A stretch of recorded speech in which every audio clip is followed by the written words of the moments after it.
Hello, everybody.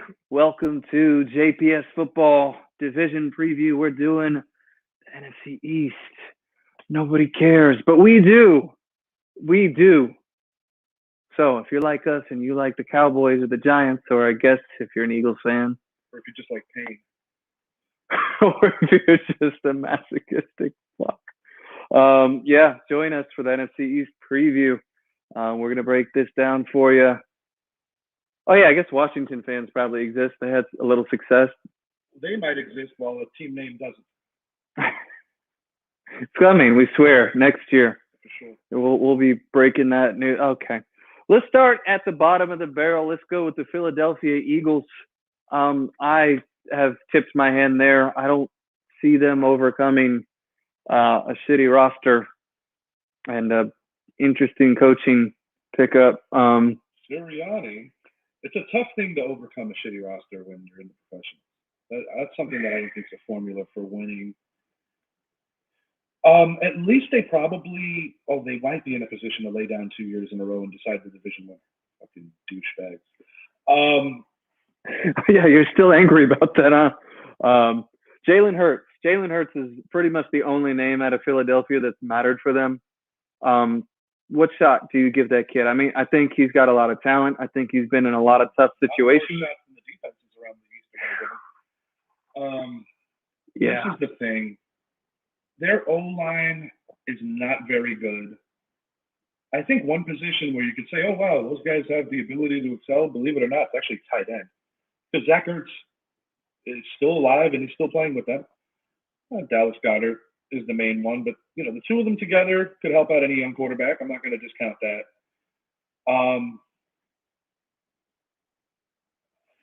That's it for positives, yeah? Devontae Smith he hasn't exactly progressed through camp the way they did, right? And we're going into the season now. Jalen Reagor is projected to be the big receiver that they have.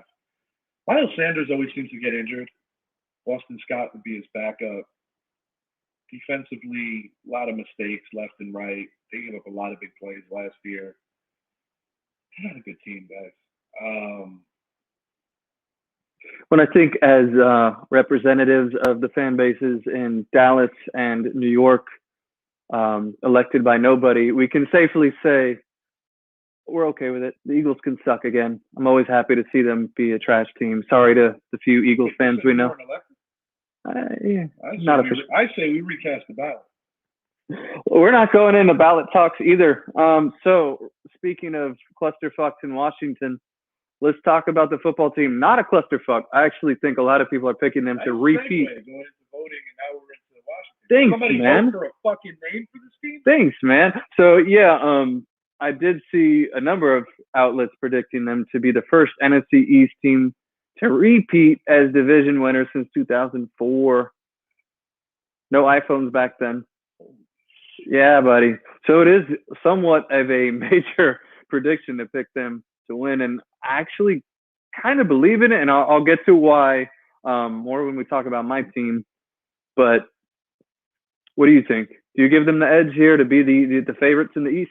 Before we say that, I think I forgot this one part. 3-14 for Philly. Oh yeah. Sorry, you're on the record. So on the record. Tell people that they were going to win. They forgot to try and win. Okay. Well, they do that sometimes. Fuck you, Doug Peterson. That was his last move. Yeah, he could go fuck himself. Okay, on to Washington, the name without a team. Team without a name. We haven't even drank for any of these.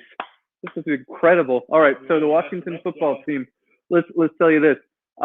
Amazing front seven on defense. Yes. Got some nice weapons on offense. Chase Young leads the way in young defensive players. Mm-hmm. I mean, honestly, he could possibly push Aaron Donald in the Defensive Player of the Year rankings this year. That's how good I think this kid is. They are deep. They are very deep in that front seven. Secondary isn't great, but they're not bad. Other side of the football, they're not the flashiest offense, but they're efficient. Ultimately, I think as far as this team goes, is if Ryan Fitzpatrick can complete a full season at a consistent enough level. Last year in Miami, It looked like he was doing that until he unceremoniously got plucked. I'm not the biggest believer that this can go for a full season, but we're going to find out. But as far as the defense goes, they're going to keep them in almost every game they play this year. Offensively, like I said, not that flashy, but an addition that I do like is Curtis Samuel, a guy that can play a tailback. He can come in and throw the ball. He's kind of a gadget type player. He proved that last year in Carolina, helping out Mike Davis when McCaffrey went down for the year. Washington could be as good as 11-6. They could be as bad as 8-9. They could be anywhere in between. I'm picking a 9-8. They're gonna have a winning season at 9-8, but I do have them just missing the playoffs, and I have them finishing third in a very much improved and competitive NFC. Wow. So I didn't bring my fan hat, but let's talk about the Cowboys. I'll tell you my thoughts first. I don't know.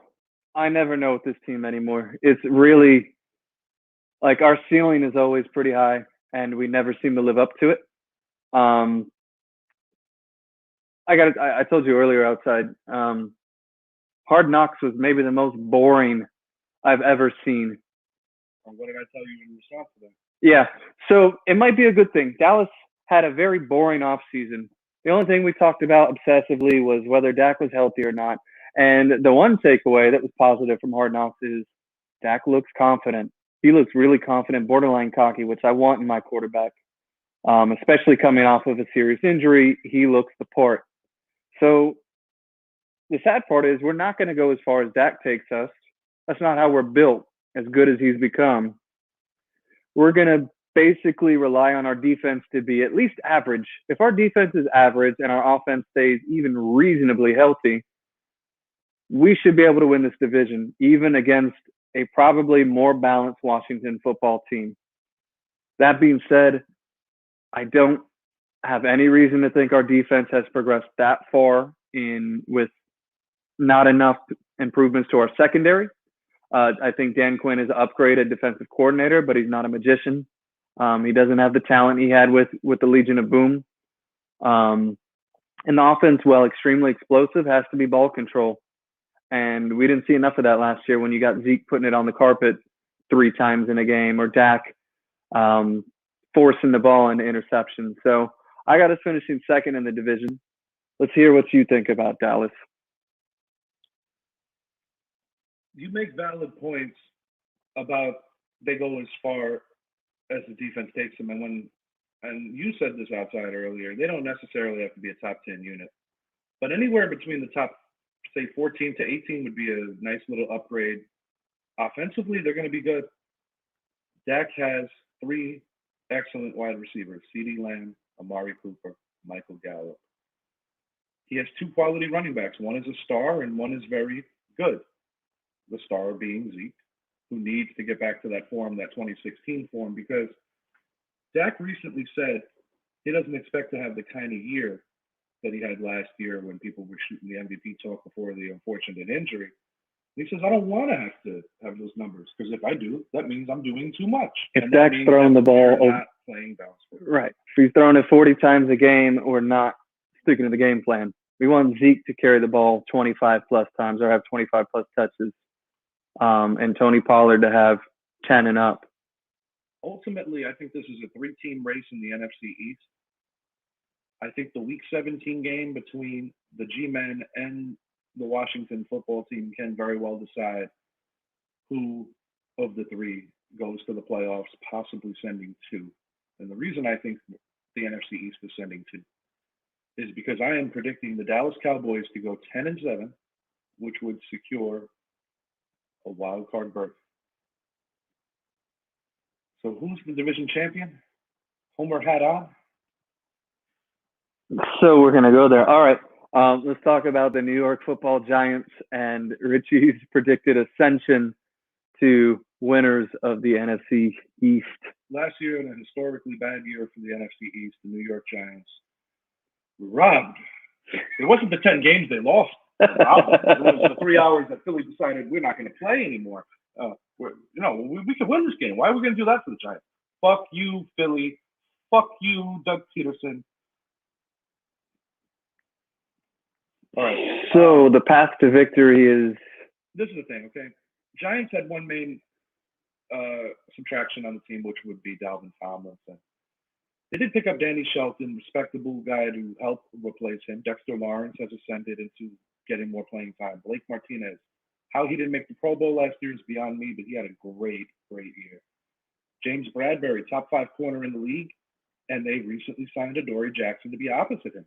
Darnay Holmes out of the rookie class, one of the best slot corners in terms of giving up catches on third downs. One of the best slot corners in the league. Jabril Peppers, Logan Ryan, and Xavier McKinney round out a damn good defense. Defense is where they're going to hang their hat, and defense is what can make them get to that next level. I'll just say real quick, I don't know how it happens every year, but it seems like the Giants defense gets slept on. And I think a large part of that has to do with how bad the offense is. People don't look at the situational football.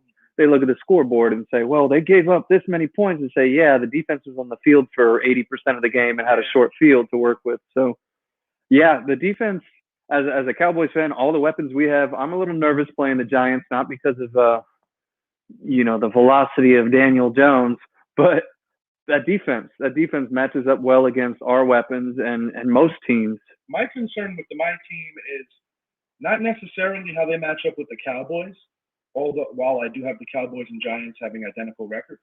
I think it's how we match up with Washington this year, because with our offensive line issues, I think when we play you guys, we both have a propensity for open up the game more and getting more offense. Whereas in a Washington football team still doing it, Washington football team matchup, you're looking at more of a defensive struggle.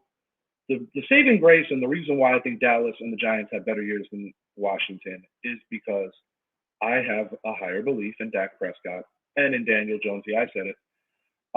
With the return of Saquon Barkley and a shit or get off the pot situation for Daniel Jones, I think Daniel Jones is going to seize the opportunity. No, I'm not saying he's going to be Justin Herbert.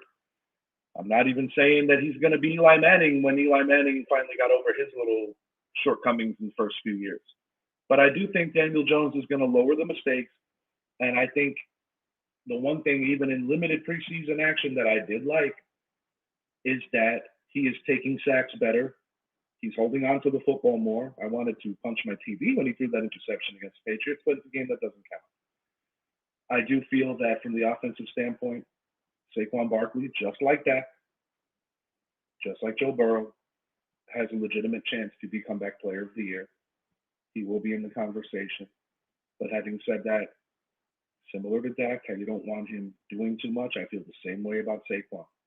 If Saquon's doing too much, it's because the Giants aren't playing balanced football. I do think Kenny Golladay is a player that the Giants needed in terms of going up and getting the 50-50 balls and kind of helping out Daniel Jones' strengths. Kadarius Toney off to a very slow start in training camp, some nagging injuries. So Sterling Shepard for the slot, I would have to say he's still safe for now.